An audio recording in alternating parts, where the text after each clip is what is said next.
What's up, guys? This is Dr. Andy back with True Capacity here with James. What's up, buddy? Chilling. All right, we're going to talk about unilateral versus bilateral movements today, and what the benefits and possible no-goes on them. All right, so James, what's just to start us off, what's your favorite? Because we've talked about this before. What's your favorite unilateral exercise? Definitely a rear elevated split squat, or also known as the Bulgarian split squat. Right. I may not have dummy thick booty cheeks, but I do have decent quads, and I love that exercise. So what have you noticed about I guess implementing those into your workout regimen? Have you seen a crossover or a translation positively from implementing those Yeah, I would into say that your regular workout?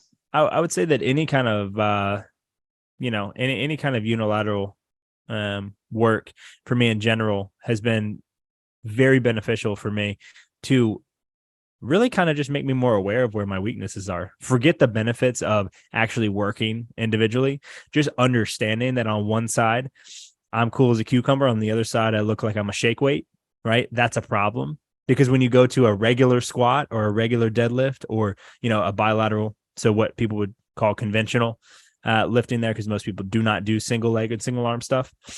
I find that I have an upper limit, right, on strength, no matter how much volume I do. And it wasn't until I started doing single leg squats that I was like, damn, boy, I know exactly why this is. So I think, and I've noticed a very similar thing where bullet holes for sure in my fitness when I started doing more unilateral work. I think the benefit, well, multiple benefits, but one thing that I've used to do a lot, because I used to ski and I used to race a little bit in college.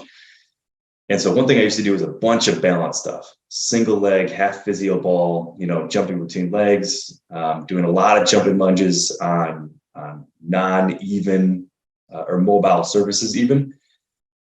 And I didn't really pay attention to it back then. But one thing I had noticed is that I didn't really get necessarily stronger, but my balance got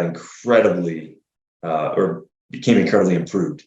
So, but one thing I think we tend to try to blend together, and it's not a great marriage, is trying to build strength unilaterally while also trying to get the same gains with balance.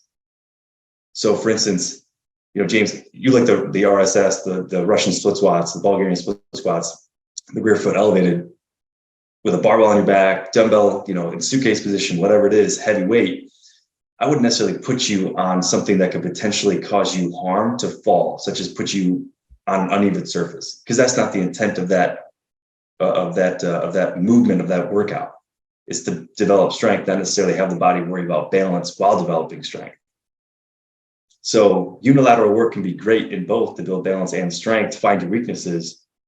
But in my experience, I love it for people to separate, okay, this movement is going to be for more balance acquisition versus, okay, we're going to find where you're weak at and develop that strength. Marrying that is really difficult to do. And it's half-assing two things versus whole-assing one thing. So for you, James, for people that are kind of listening, they can, for sure, they don't have to listen to me. They can listen to me, but I found greater success in myself and also instructing people, hey, if you're going to do this, do one for strength, do one for balance, but don't necessarily blend the two in one exercise. What are your thoughts? Well, give me an example of where they're blended and it's a shit combination, and give me an example of doing like the heavy weighted barbell on back Bulgarian split squats. What would complement that for balance? Sure. For one, I wouldn't have somebody doing a weighted pistol squat or a simulation of a single leg squat with one foot off the ground, open chain, the other foot closed chained, with any kind of stacking of the spine on a uneven surface, such as a physio ball.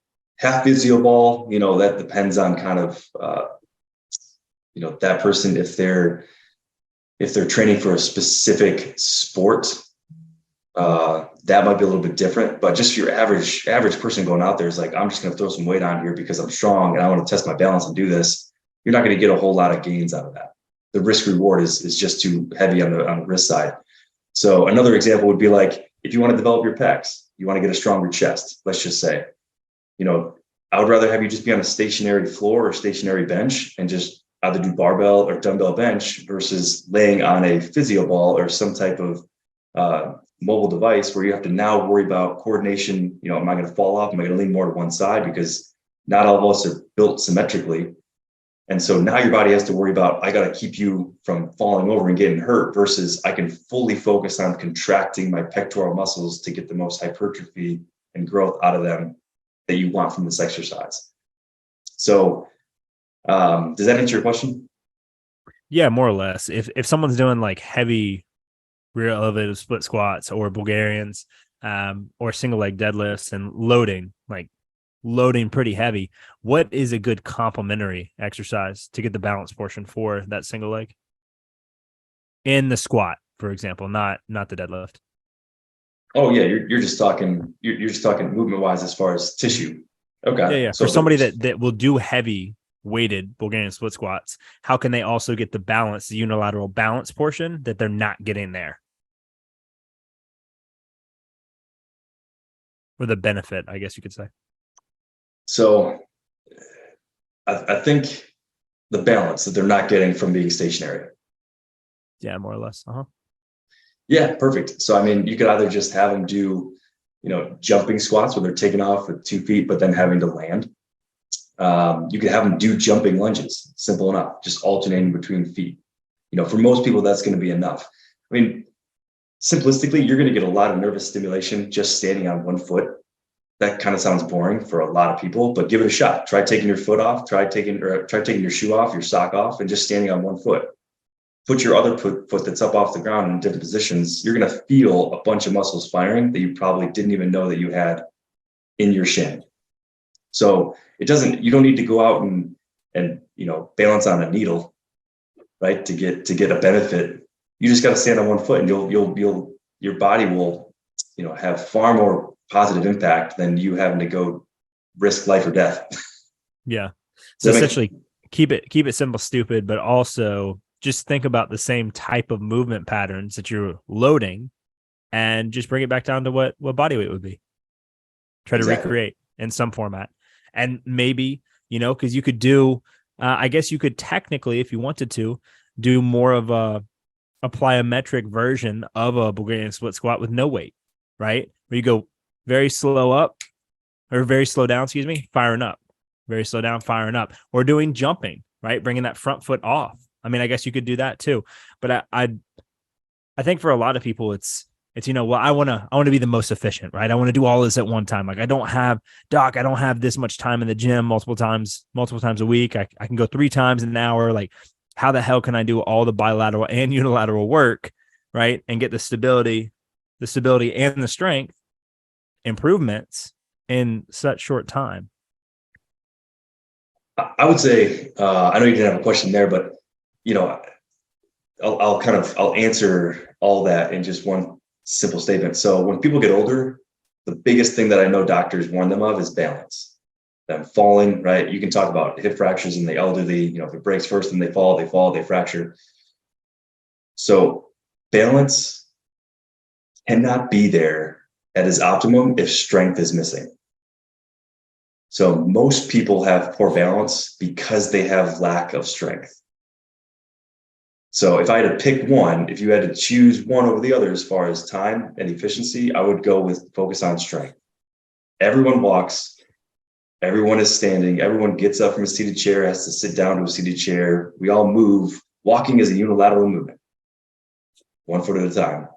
So I would say most people, they'll have increases in a lot in both if they just focus on strength, if they're low on time. Wonderful. Well, anything else you want to leave anyone with about the benefits of the unilateral? Keep doing your rear foot Bulgarian split squats. You'll look like James soon enough. My butt's not big enough, but it's incoming. Don't you worry. All right. Appreciate y'all. Y'all have a good day.